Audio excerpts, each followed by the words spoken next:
My name is Olivia Bennett.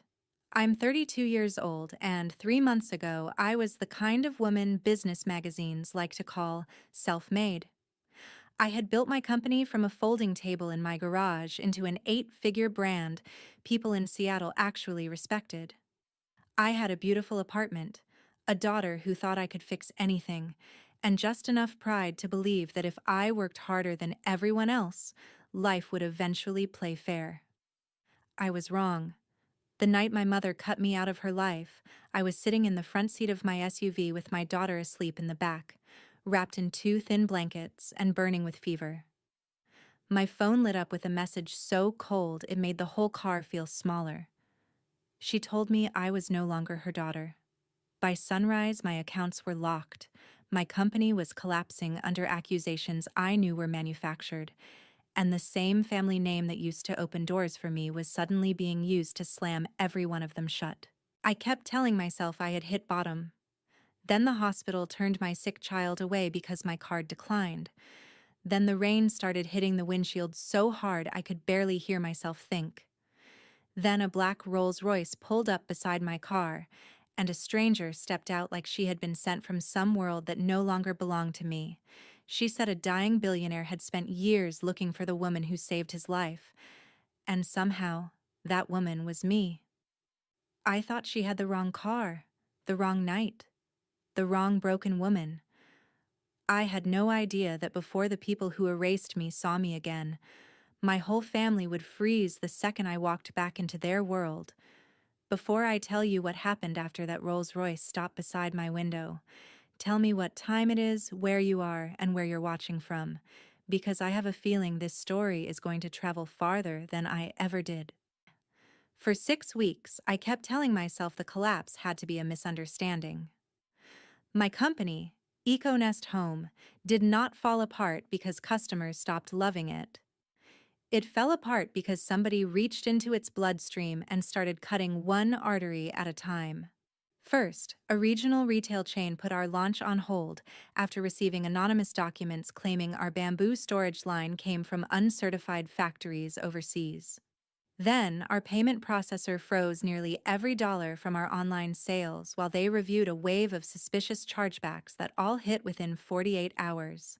Then, our warehouse landlord changed the locks after the bank called our line of credit. It was too coordinated to be random, too clean to be bad luck. I had built EcoNest from a folding table, 2 borrowed shelves, and a belief that ordinary products could be made better without lying to people. We sold refillable soaps, low-waste kitchen goods, organic bedding, simple things, but honest things. That honesty was the part I was proudest of. It was also, I learned too late, the thing that made me dangerous to the wrong people. A week before everything imploded, I found an invoice trail that made no sense. One of our biggest raw material vendors had a side contract with a shell nonprofit that was quietly tied to my family's foundation. When I pushed for answers, meetings got canceled. People stopped returning calls. Then my older sister Isabella offered to help. She said she could talk to the right people, calm donors down, smooth over whatever rumor was spreading. I believed her because for most of my life, I wanted to believe the best about my family more than I wanted the truth. 2 days later, one of my biggest customers forwarded me a private email they had received from Isabella. It warned them that doing business with EcoNest might expose them to reputational harm and supply chain fraud. She signed it as a concerned advisor protecting the Bennett name. I remember staring at the screen and feeling something in me go physically cold. When I confronted her, she did not even deny it. She said I had become reckless, stubborn, embarrassing. She said I was dragging the family into a scandal I was too naive to survive. I drove straight to my mother's house that night. Not to fight. Not even to beg for money. I just wanted one person in my family to say this had gone too far. She made me wait in her sitting room for 20 minutes, then walked in dressed for dinner like I was an inconvenience between courses. I told her Isabella had been undermining my business. I told her the accusations against EcoNest were manufactured. I told her Emma and I were going to lose everything if somebody did not stop this. My mother listened with the kind of face rich women perfect over years of charity luncheons and silent contempt. Then she said, Olivia, when a house catches fire, you do not argue with the smoke. You step away before it stains you. I asked her if she was really going to stand there and let her daughters destroy each other. She looked me in the eye and said, No, Olivia. One daughter is protecting this family. The other one chose to make herself disposable. That was the moment I understood I had never been standing outside the problem. I had been standing in the middle of it.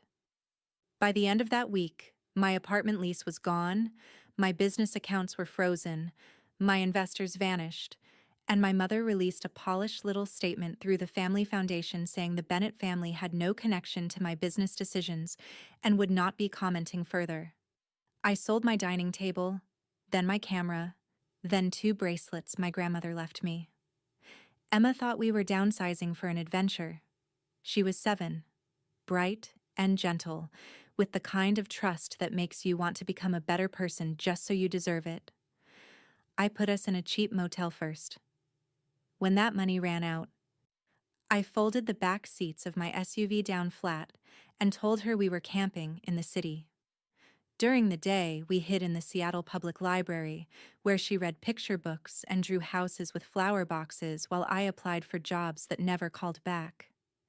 At night, we parked in the corner of a Walmart lot and shared peanut butter sandwiches under a weak dome light. Emma called the SUV our spaceship. I called it temporary because I could not let myself call it home. On the last day before everything changed, I counted the money in my wallet 3 times. $27. That was all I had left. Emma was coughing by then, a rough little cough that sounded too big for her body. She tried to smile through it and said she was okay. Children lie like that when they love you. That night, when I touched her forehead and felt heat roll off her skin, I realized I was out of time. The storm came in hard off the water, one of those cold Seattle nights when the rain does not fall so much as a tack. Emma was curled in the back of the SUV with her rabbit tucked under her chin, shivering even though her skin was burning. Her breathing had changed. It was shallow and fast, with a wet little catch at the end that made panic rise in me so fast it felt like choking. I threw the car into drive and headed for the nearest emergency room, running lights I would have stopped for any other night. I kept talking to her through the rearview mirror the whole way. Stay with me, baby. We are almost there. Mom's got you. I must have said it 50 times, maybe because I needed one of us to believe it. The ER was bright and crowded and cruel in the way exhausted places become. A triage nurse took one look at Emma and called for a room. For 10 beautiful seconds, I thought we were safe. A resident listened to her lungs, ordered oxygen, said the word pneumonia, and told me they needed to admit her. Then I was sent to admissions. The woman behind the glass asked for insurance. I said I did not have active coverage. She asked for a deposit. I gave her my debit card. The machine beeped once, then again. Declined. She tried a second time with the same careful, detached expression people use when they do not want your bad luck to touch them. Declined. I told her my daughter was 7 years old and struggling to breathe. I told her they already said she needed to stay. The woman lowered her voice and slid a paper estimate under the glass like she was doing me a kindness. I do not remember the exact number because after 4 digits, my brain stopped treating it like money and started treating it like a wall. They offered to write prescriptions and discharge her. Discharge her. In the middle of a storm. In the middle of a fever. Into the front seat of a car that smelled like damp blankets and fear. I went back to the room in a kind of trance. A nurse with tired eyes removed the oxygen clip from Emma's finger and whispered that she was sorry. Sorry is the loneliest word in the world when you are poor and your child is sick. I carried Emma back through the automatic doors, rain blowing sideways into my face, and laid her down in the SUV again. I gave her the last of the liquid fever medicine I had bought at a convenience store and sat in the driver's seat gripping the wheel so hard my palms hurt. I did not cry gracefully. I broke open. I put my forehead on the steering wheel and begged the universe not to take my daughter because I had already run out of things to trade. I think I had just decided I was going to drive to my mother's house and make a scene on her front lawn when headlights cut through the rain beside me. A long black Rolls-Royce pulled into the empty space next to my SUV, so polished it looked unreal under the hospital lights. At first I thought security had finally decided I looked too pathetic to leave alone. Then the rear passenger door opened and a woman stepped out in a dark coat that probably cost more than my first month's rent ever had. She came to my window and tapped once. Not aggressive, not timid, certain. I lowered the glass an inch. Rain sprayed in. She leaned down and said, "Miss Olivia Bennett?" I stared at her. She was in her 50s, elegant in a severe way, with silver hair pinned neatly back and eyes that looked like they had seen every kind of disaster and did not scare easy. She said, "My name is Margaret Hale. I represent Mr. Theodore Grant. He has been trying to find you for 10 years. I honestly thought I was hallucinating from exhaustion." I told her she had the wrong person. She said, "10 years ago on the Aurora Bridge, a sedan went through the rail in the rain and tipped into the water below. You climbed down after it. You pulled the driver halfway through the broken window before first responders got there. You left before anyone could take your name. Do you remember now?" And I did. I remembered icy water, shattered glass, my knees slipping on wet concrete, and a man bleeding into the collar of an expensive coat while I screamed at him to stay awake. I had been 22, driving home from a double shift and too young to realize people in luxury cars did not usually die anonymously. I saved him because he was there. Then I left because I had no idea who he was, and no reason to think my life would ever intersect with his again. Margaret must have seen recognition hit my face because her voice softened just a little. "Mr. Grant is dying," she said. "He is very sick, and he learned your identity only recently. He asked for you specifically." Then she glanced toward the back seat and saw Emma, flushed and barely conscious under my coat. Her expression changed. "Is that your daughter?" I nodded. Margaret did not waste another second. "Mr. Grant has a private medical suite and a physician on site. If you follow me now, your daughter can be treated before we discuss anything else." Every instinct told me not to trust miracles that arrived in luxury cars. Every maternal instinct told me Emma did not have another night for my pride to sort itself out. So I followed the Rolls-Royce through the rain, across dark, winding roads I barely recognized, all the way to a gated property on a ridge above the city. The house was not flashy. It was worse. It was the kind of quiet wealth that never needs to announce itself. Stone, glass, cedar, warm lights, perfect silence. Before I had fully parked, a doctor and 2 nurses were already at my back door. They lifted Emma from the SUV with practiced speed, while a white-haired physician introduced himself as Dr. Samuel Reeves and listened to her chest right there under the covered drive. "Severe pneumonia," he said. "She needs oxygen and IV antibiotics immediately."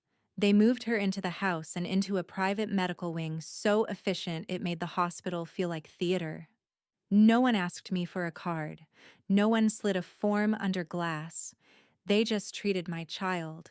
I stood by Emma's bed in wet clothes and watched the oxygen number on the monitor crawl up, 90, 92, 95, until I had to grab the rail because relief hit me so hard my legs stopped feeling like mine. Margaret touched my arm then and said, "Mr. Grant is awake. He would like to thank you himself." I looked through the glass at my daughter sleeping under clean white blankets with color slowly returning to her face, and for the first time in months I stepped away from her bed without feeling like the world would punish me for it. Theodore Grant's room felt less like a bedroom and more like a command center somebody had softened at the edges because death was close.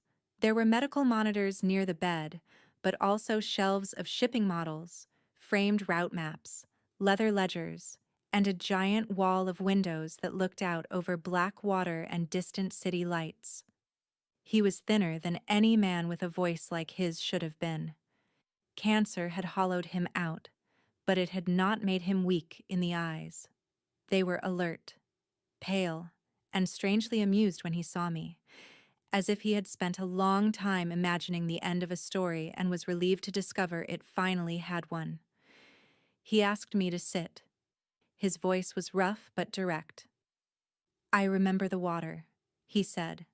"I remember your hand hitting the glass and your face looking furious that I was making your night harder." It startled a laugh out of me, which felt almost wrong after the months I had had. He said that after the accident, he hired people to find the young woman who saved him. They never managed it. "You vanished," he said. "You did a great thing and then disappeared back into ordinary life, which made you nearly impossible to track in a world full of people desperate to be noticed. A few months ago, one of my attorneys flagged your name in a business filing. I started reading. The more I read, the less I believed your collapse was accidental. I did not say much. I was tired, suspicious, grateful, ashamed, all at once. Theodore seemed to understand that. He did not push. He asked about Emma first, and when I told him she was stabilizing, he closed his eyes in visible relief. Then he asked about EcoNest. I told him the short version. The invoices that did not add up. The pressure from my sister. The silence from my mother. The chargebacks. The frozen funds. The whisper campaign. The part I did not tell him directly, though I suspect he already knew, was that my family had not just stepped back when I needed them. They had stepped on my hands while I was trying not to drown. Theodore listened without interrupting. When I was done, he said, "There is an old myth that powerful families survive because they are loyal. They survive because they know when to sacrifice one of their own to keep the table clean. I know that breed of people." He looked toward the windows then, like a man measuring years instead of distance. "I built Grant Dynamics from 3 trucks and a rented loading dock. Now it moves freight across the entire West Coast. People think empires are built from vision. They are built from appetite. Mine included. I made mistakes, Olivia. But I never confused appetite with virtue." He asked Margaret to bring a file. It was slim. Nothing dramatic. Just enough to be alarming. He told me he had people quietly look into the pattern around EcoNest after he recognized my name. The deeper they looked, the more often one entity surfaced near the edges of questionable vendor contracts, donor pressure campaigns, and Shell consulting invoices. Bennett Family Foundation. My stomach dropped. I asked him if he was sure. He said the words carefully, the way you speak when truth will hurt more if you rush it. "I am sure enough to tell you not to trust coincidence anymore." Theodore died 4 days later, just before sunrise. I had read to him the night before from one of his own shipping memoirs because he said hearing logistics spoken aloud soothed him more than prayer ever had. Emma was breathing normally by then, sitting up in bed, drawing little cranes and boats for the nurses. His death should not have hit me the way it did. I had known him for less than a week. But grief does not always measure time. Sometimes it measures recognition. He was the first powerful person in months who looked at me and did not see a cautionary tale or an embarrassment or a woman one bad quarter away from being disposable. He saw me clearly, and then he was gone. 2 days after the funeral, Margaret drove me and Emma into the city for the reading of the will. The law offices sat high above Elliott Bay in a tower of steel and glass. The conference room was severe and quiet. Theodore's attorney, Harold Whitmore, was the kind of man who had probably billed entire lives in 6-minute increments. He did not waste words. After several smaller bequests to staff, charities, and former colleagues, he folded his hands and looked directly at me.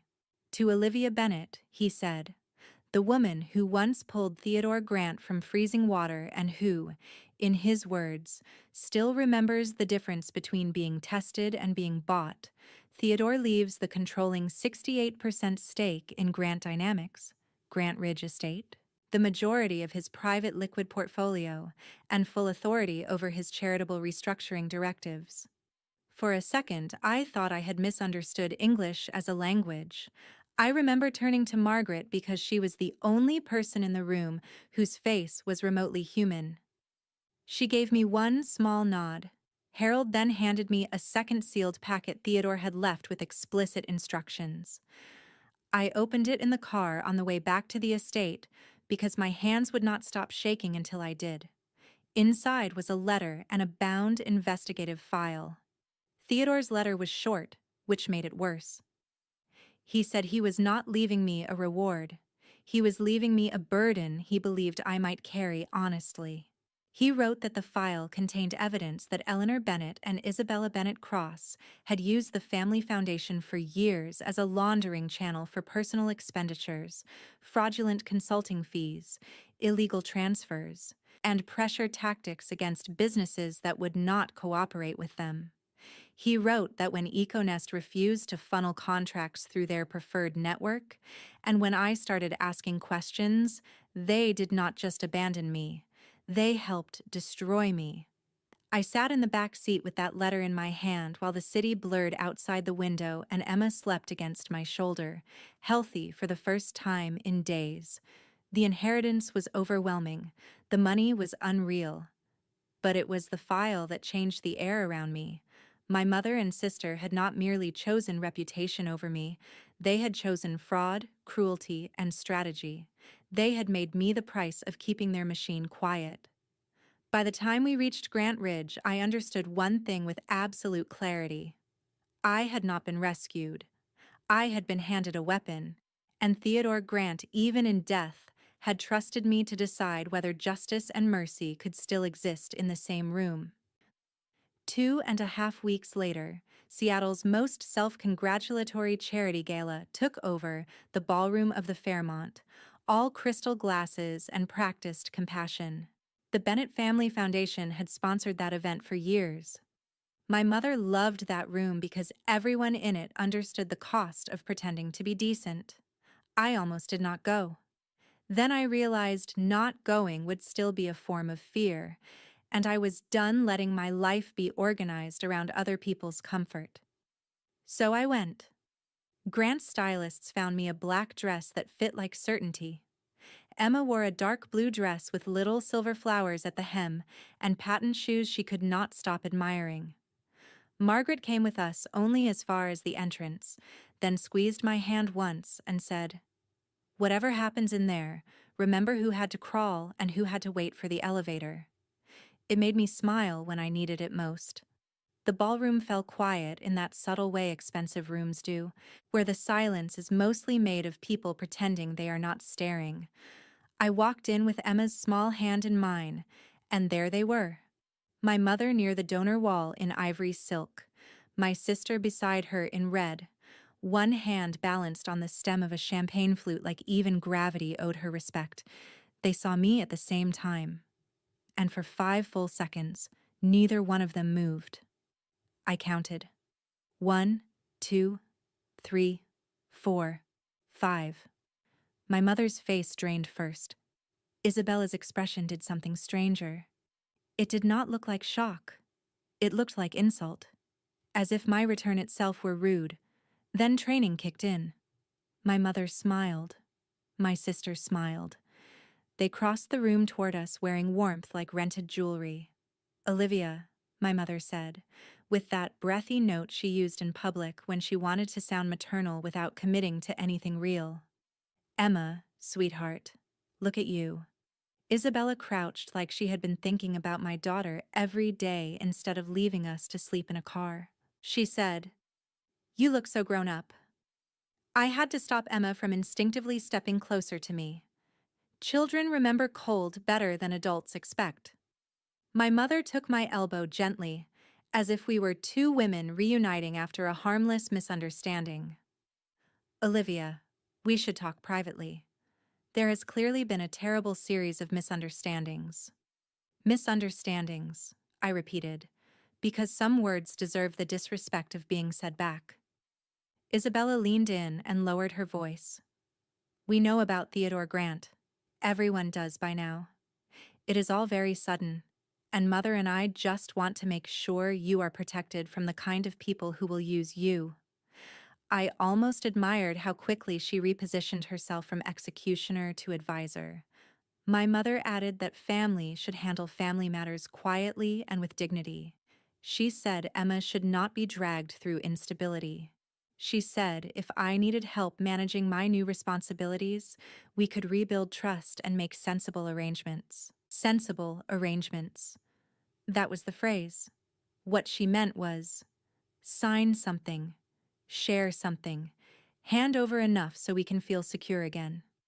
I looked around the ballroom. Half the city's social class was pretending not to listen. A local councilwoman had gone very still by the auction display. Two men from an investment firm were openly watching us over their drinks. They all knew something was wrong. They just did not know the shape of it yet. My mother reached toward Emma then, perhaps thinking the safest way back into my life was through the only soft part still visible. Emma pulled her hand away before I had to say a word.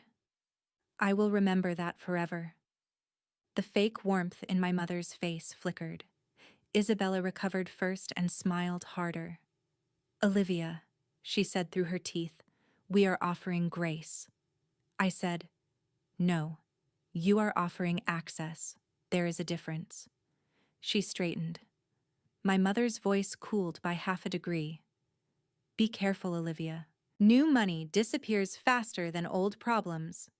I should have walked away then, but the months in the SUV, the hospital, the way Emma coughed under two damp blankets, all of it rose in me at once. So I said the one thing I knew would cut through every listener in that room. Interesting, I said.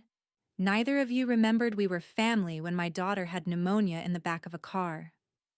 The silence that followed was not subtle. It was physical. My mother's face went rigid. Isabella actually glanced around to see who had heard. The answer was nearly everyone. A donor near the stage looked down at his glass like it had become suddenly fascinating. Someone at the far bar whispered, "Oh my God." That was the moment the power shifted. Not fully, not yet, but enough for them to feel it. My mother regrouped and told me this conversation was not over. Isabella hissed that I was making a mistake. I bent down to Emma's height and asked if she wanted dessert from the pastry table. She nodded immediately. Then I looked back at my family and said, "This conversation ended when you chose a statement over your own granddaughter. Enjoy the gala." Emma and I walked away, leaving them standing in the center of the room with their smiles finally broken. Later that night, after we were home and Emma was asleep under a thick white comforter in a room bigger than our old motel, she asked me one quiet question. Why was Grandma acting nice if she does not like us? I sat on the edge of her bed and told her the gentlest truth I could. Some people do not love. They negotiate. Emma thought about that for a second and said, I do not want to be like that. I kissed her forehead and told her that was the best promise either of us could make. They moved faster after the gala because humiliation is gasoline for people like my mother and sister. Within 48 hours, a glossy little article appeared online implying I had manipulated a dying man during his final days. Isabella reposted it with a caption about the importance of due diligence and emotional fraud. A week after that, my mother's attorneys filed a petition requesting visitation rights with Emma based on what they called concern over my sudden instability, recent homelessness, and exposure to undue influence after a traumatic financial collapse. They were not trying to win custody. They were trying to frighten me, to remind me that even now, with all Theodore had left me, they still believed they could reach into my life and shake it until I dropped something valuable. What they did not know was that I had stopped reacting like the daughter they raised. I had started reacting like the woman who survived them. While they were feeding rumors to bloggers and threatening court actions, Harold Whitmore had already retained a forensic accountant. Theodore's file had been enough to open doors, but not enough by itself to close a case. Victor Lane, the accountant, moved through ledgers and shell companies like a surgeon. He found money from the Bennett Family Foundation routed through consulting firms that existed mostly on paper, then looped back into a real estate holding company tied to Isabella's husband. He found donor-restricted funds used to renovate a vacation property in Sun Valley. He found invoices for sustainability outreach that corresponded almost perfectly to the pressure campaign that killed EcoNest. The cruelest part was how petty some of it was. They did not just wreck my company to protect some grand empire. They did it to keep several profitable little lies intact. I let the legal machinery move quietly while I agreed to meet them. My mother requested a private conversation at the family's downtown office, the same place where I used to wait after school while she finished board meetings. I told Harold I would go, but only if he arranged for the room to be lawfully monitored from the adjoining conference suite. He did. Isabella arrived first, sharp and furious in cream wool, pacing before my mother even entered. Eleanor came in second, composed as ever, like civility itself had been invented to disguise threats. There were no hugs this time, no performance. My mother opened with the familiar script. She said the press was getting ugly and Emma deserved peace. She said the family could set up a private trust for me if I would cooperate and avoid unnecessary public conflict. I asked what cooperation meant. Isabella answered before my mother could. She said, "Stop pretending you earned any of this. Sign over a controlling share in Grant Dynamics to an outside management vehicle we approve. Close down whatever nonsense your lawyers are digging through, and make a statement that the family misunderstandings were caused by stress." She said misunderstandings the way other people say pest control. I asked if this was the same kind of misunderstanding that sent chargebacks into my company accounts and donor calls into my investors. My sister went very still, then laughed. It was not a pleasant sound. "Olivia," she said, "EcoNest was never going to survive. You were too sentimental to scale. All we did was speed up what was already true." My mother cut in and told her not to be careless, but the damage was done. I leaned back and asked whether it had also been a misunderstanding when they kept Emma and me outside the family home. My mother's face remained unreadable. She said, "When one child becomes a liability, a mother has a duty to protect the structure that feeds everyone else." There it was. Not denial, not even apology, just philosophy. Cold, complete, and spoken in the same tone other women use to discuss table settings.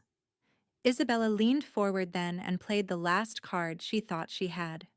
She said that if I forced this fight, old records of my homelessness would surface in court, and every ugly day Emma spent in that SUV would become a weapon. She said judges cared about stability, not feelings. She said maybe I should think about whether I wanted my daughter interviewed by child welfare investigators. I wish I could say I stayed calm because I am noble. The truth is, I stayed calm because anger had finally become expensive and precision had become useful. So I looked at my sister and said, "You really think I am still the woman who came here for mercy?" She did not answer. She did not need to. Her eyes did.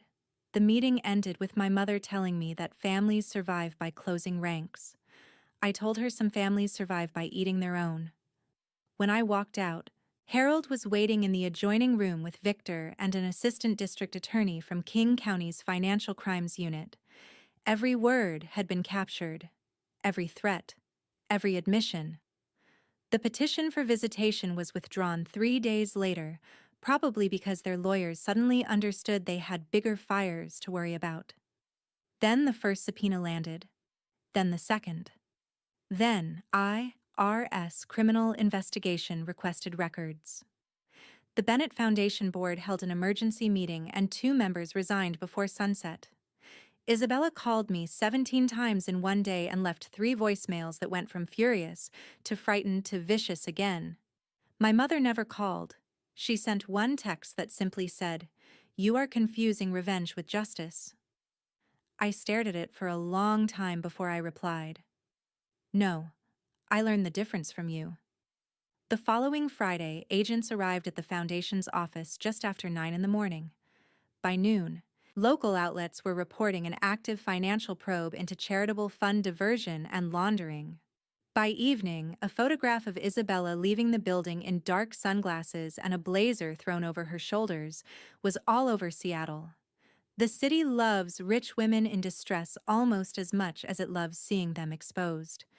But even then, it was not enough for me that they were afraid. I wanted them to understand loss the way they had assigned it to me. Not poverty, not cruelty, consequence. The arrests happened on a gray Monday that smelled like wet pavement and espresso. I was in the Grant Dynamics boardroom reviewing a shipping compliance overhaul when Harold's phone buzzed. He looked at the screen, then at me, and all he said was, "It has begun." My mother was taken from the Foundation townhouse just after dawn. Isabella was arrested outside her brokerage office while 2 junior agents were setting out bottled water for a luxury property presentation. According to the affidavit, they were charged with wire fraud, tax evasion, money laundering, obstruction, and conspiracy. The number that made the headlines was $14.2 million, because people understand greed better when it comes with digits.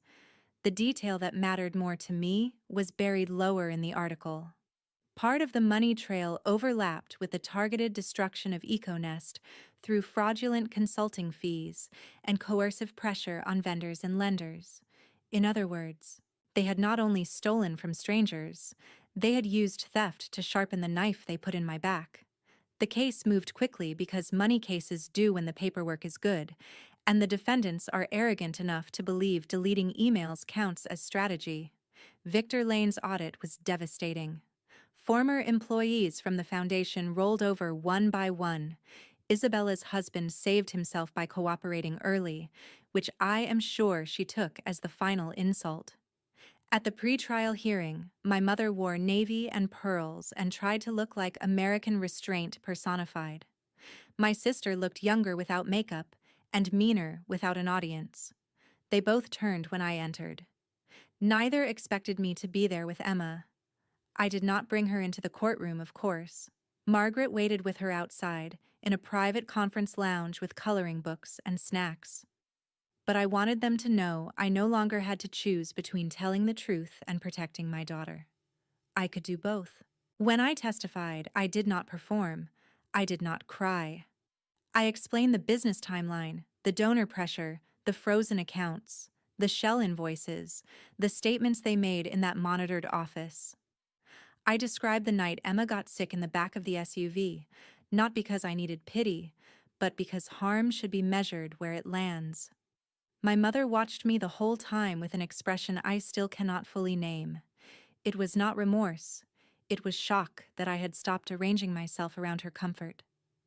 Isabella looked furious until the prosecution played the recording. Then she went pale. Hearing your own voice explaining away somebody else's destruction has a way of stripping glamour from a person. The convictions came 6 weeks later. Guilty on the major counts. Restitution in the millions. Assets frozen. The Bennett Family Foundation dissolved under court supervision. Isabella lost her real estate license before sentencing even finished processing through the state board. The judge, a woman old enough to be unimpressed by pedigree, said from the bench that charity used as camouflage for greed is still greed, and blood used as leverage is still abuse. My mother got 7 years in federal prison. Isabella got 7 years as well, plus additional penalties tied to falsified brokerage disclosures. Their townhouse was sold. The vacation place in Sun Valley was sold. The family's name came off donor walls all over the city with astonishing speed. High society does not forgive scandal. It merely studies it for technique. Reporters shouted questions at me on the courthouse steps. Did I feel vindicated? Did I feel guilty? Did I think prison was too harsh for family? I told them the truth. I said I did not send my mother and sister to prison. Their choices did. I was just the first person in that family who stopped cleaning up the language around what they had done. Then I stepped away from the microphones because some endings are not improved by repetition. Emma was waiting under a black umbrella with Margaret, wearing the serious expression she gets when she senses adults are pretending everything is simple when it is not. She asked if it was over. I knelt so we were eye level and told her the part children deserve to hear in plain language. I said, "The lying part is over. The rebuilding part starts now." She considered that, then slipped her hand into mine and said, "Good. I like the rebuilding part better." So do I.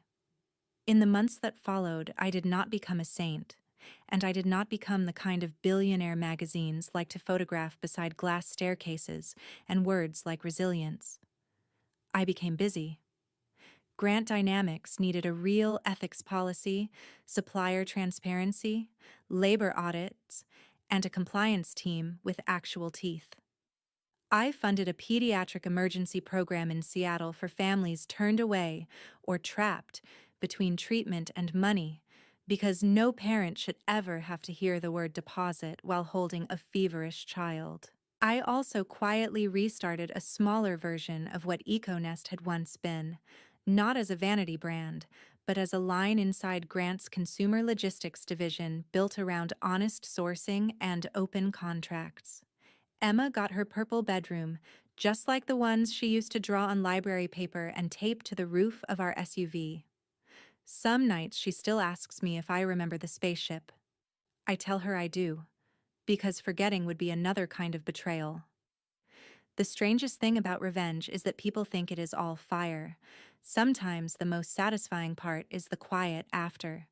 The school pickup, the grocery run, the sound of your child sleeping in a warm room while the people who taught you fear no longer control the temperature of your life. If there is a lesson in what happened to me, it is not that money saves people. It does not. Money changes the scenery. Truth changes the structure. Another lesson is that family is not defined by who shares your last name. It is defined by who still shows up when loving you becomes inconvenient. And maybe the most important lesson of all is this: silence can feel noble when you are trying to keep the peace, but when silence protects cruelty, it stops being kindness and becomes permission. I learned that too late to save the life I had, but not too late to build a better one for my daughter. Today, Emma has a safe bed, a warm coat, and a mother who no longer mistakes endurance for surrender. That is the only inheritance I truly care about passing on.